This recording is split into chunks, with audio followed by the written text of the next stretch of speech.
Calaroga Shark Media.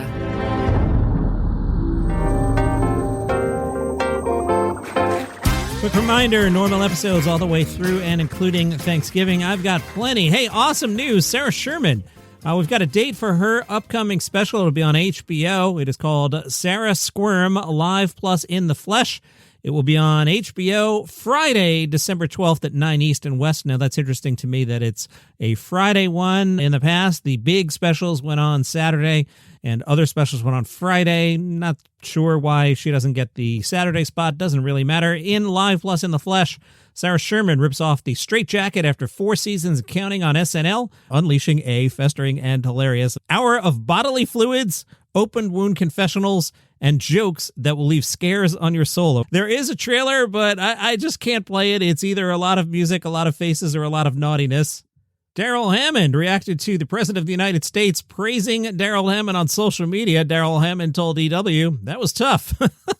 No, he wasn't upset that the president liked his impression. He was saying it was tough when Alec Baldwin took over as Donald Trump on SNL. Darrell said he didn't like the transition at the time. I know Lorne Michaels is a tough guy, but he's not cruel. Darrell told EW that at the time, he accepted Lorne's creative business decision to end Darrell's run as Trump on the show. Hammond explains, I don't think he would have done that unless he felt like he had to. At the time, social media was emerging, YouTube was happening, there was a need to go viral every week. He made that creative decision, and it paid off. No, I didn't like it, but it's the NFL, man. Saturday Night Live, for all its frivolity and hilarity, it's not the March of Dimes, it's a business. But every effort was made to explain things to me that it wasn't done haphazardly or cruelly. Darrell exited the show in 2019. He took over as the announcer in 2014. There were times in the past when you thought you were listening to Don Pardo and it was actually Darrell Hammond doing an impression of Pardo. I think Fallon did it a couple times too as Don Pardo got older and sometimes missed a show. I'm not sure if they've publicly admitted to that, but that's a thing. Mike Chisholm from The Letterman Show, or one of you late night guys, let me know if I have my facts right on that. John, why don't you Google it, because that's not fun. Mike will text me. Hi, Mike. Anyway, EW asked Darrell Hammond about a 2018 social media message from Trump in which the president called for Hammond to be reinstated as the Trump guy because he's funnier and far greater talent than Alec Baldwin. Darrell said, I think if a president tweets about you and suddenly Vladimir Putin knows your name, you've stepped into history somewhere. My mouth was on the floor. I couldn't believe it. The first thing I thought was, now the Kremlin's going, who's this guy? Looking me up. That's a long way from the Little League fields I grew up on. I graduated college with a 2-1, and there were 5 presidents calling me by my first name when I was on SNL. I feel like I did pretty good. Apparently, Dick Cheney liked Darrell Hammond's impersonation so much that he once invited Darrell Hammond to perform at a Republican retreat as Bill Clinton. Hammond says Cheney had a sense of humor. I still remember his hand pounding on the table when I said this joke as Bill Clinton. I hadn't done Clinton in a while, but the joke was, boy, that Dick Cheney with his heart condition and that electronic pacemaker, every time he sneezes, the garage door opens. I remember him pounding on the table, and I thought, wow, he's generous with his time. Kathleen Madigan quietly dropped a special last week. Amazon Prime, keeping these things quiet. If you go on Prime Video, you'll find a special. It's called The Family Thread, and it stars Kathleen Madigan. We're told she's laid back, smart, unfiltered, and brutally funny. That's a very good description of Kathleen. I know her in real life. Hung out with her several times. Definitely laid back, definitely smart, definitely unfiltered, definitely brutally funny. As she takes on everything from chaotic family texts and Midwest quirks to aging parents, savage cats, and the fine art of having zero pride. The LA Times, which has a great comedy section, caught up with Kathleen. They thought The Family Thread is so great because it really makes you think of yourself and our own families, all while you're pretty much roasting yours. Madigan said, thank you. I'm conscious of the fact that I'm trying to include everyone, but I could do hours on my parents and just never stop. It's endless, and anybody 40 and up is going to end up dealing with some version of just crazy old people. Once my sister goes, I don't remember our great aunts and uncles being as crazy as mom and dad can be, and I was like, because they died of whatever the first thing was. Dad should have been dead 2 heart attacks ago, and then we're in stroke land. My mom had lung cancer, and she's fine. It's good we're buying them time, but how much time are we buying, and is there quality left? It's like this with all my friends at this age, too. Dementia here and there, stroked out over there. Even for my younger siblings who were 49 because my parents had them late. Of course, back then, 37 was late to have a kid, and now people are really pushing it. LA Times, well, now if you're 35 and over, they call it a geriatric pregnancy. Madigan said, that's hilarious. I know a bunch of friends of mine who got pregnant and they don't have to do that special testing because they were over 38. They didn't care about that with my mom. Nobody cared what she was smoking or drinking either. So there's that. My whole family's always been the type where everything's kind of a joke at the end of the day. Grandpa used to say, 100 years from now, will anyone know the difference? Not in a bad way, but in a light-spirited way like this life is kind of nonsense, so have fun, live it up. Chelsea Handler will host the Critics' Choice Awards. The awards will be announced Friday, December 5th. The award show Sunday, January 4th. By the way, the Critics' Choice Awards has added 4 new categories this year.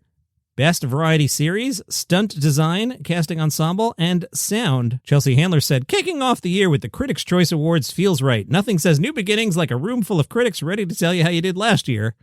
We'll be able to watch these things live on television on E! and USA from 7 to 10 p.m. on Sunday, January 4th. You know, she used to date Joe Coy. Joe Coy, I don't know if you remember, he hosted the Golden Globes once and told this horrible, mean joke about Taylor Swift. Here, let's listen. The big difference between the Golden Globes and the NFL, on the Golden Globes, we have fewer camera shots of Taylor Swift. I love that bit. It never gets old. Joe Coy, why are you mentioning him, John, other than the force the bit? Well, no, there's actual news. I'm not that horrible. Joe Coy is taping a new special. He's recording it Friday, January 16th, and the next day, which is, did you figure it out? That's right, Saturday, January 17th. He's taping at Stockton's Adventist Health Arena. Organizers say it will be a Netflix special. Get an early jump on my 2026 list. Patton Oswalt was on the Last Laugh podcast. They asked Patton, do you think satire like South Park or the late night shows is effective in changing people's perceptions of the Trump administration or people in power? Patton, who's getting as serious as Hari Kondabolu lately, said that's hard to say only because the only effective satire right now is satire that's as insane as the time we're living in. We are living such hallucinatory times. In order to capture it, you need to create something that feels less hallucinatory, and thus it doesn't quite land on you the way it should because it's so crazy you can almost discount it a little bit. Send your letters to Patton Oswalt, who said, you also have to remember when people say that Trump followers and MAGA people are lost, they're not lost. This is the only time in their lives they've ever felt found and seen and understood, and people will hang on to that until the bitter end. They will never, ever let go of that. Even if you show them on a chart how this guy is robbing you, they're like, he was nice to me, and no one's ever been nice to me. No one's ever accepted my horribleness. I found people that are like me, and I've never had this, and I'm never letting this go. They'll die with him if they have to. That's why the Democrats drive me up a wall with this whole reaching across the aisle thing. Yes, you should try to reach across and work with them, but you also need to acknowledge there are some people on both sides, and I think way more on their side, that are just permanently unreachable. And by the way, that's another thing that makes this country great, that you can have a chunk of people that are unreachable, and the country still functions. Send your letters to Patton Oswalt, Patton, new word, Oswalt. Now, if you've been listening to the show, you know that the president and I are not aligned on all the issues. Some issues we are aligned on. For example, make 1230 great again. Is the late night franchise in the best hands it's ever been in? Absolutely not. And I think the president is right to be addressing this, that we should make 1230 great again, Josh Johnson. Meanwhile, I do differ with the President of the United States on this whole Jimmy Kimmel thing. Again, I don't support fascism. I don't want the fascists taking Jimmy Kimmel off the air. I don't just hit that green Hulu button that's bottom right on my Roku remote, and I know where it's there because I look at it every day and I go, I'm not pressing you. I'm going to walk up 3 flights of stairs and get the Scrubs DVDs. I'm not watching fascist-supported television. Disney ABC taking Jimmy Kimmel off the air. Anyway, the president was very upset with this Jimmy Kimmel person and posted on Truth Social, why does ABC fake news keep Jimmy Kimmel, a man with no talent and very poor television ratings, on the air? Why do the TV syndicates put up with it? Also, totally biased coverage. Get the bomb off the air. 3 exclamation points. Well, Mr. President, appreciate you listening to Daily Comedy News. Your initial question, why does ABC fake news keep Jimmy Kimmel on the air, is the gist of your question. It's not the news department that's keeping Jimmy Kimmel on the air. He's actually part of the entertainment group. So the correct question would be, why does the ABC entertainment group keep Jimmy Kimmel on the air?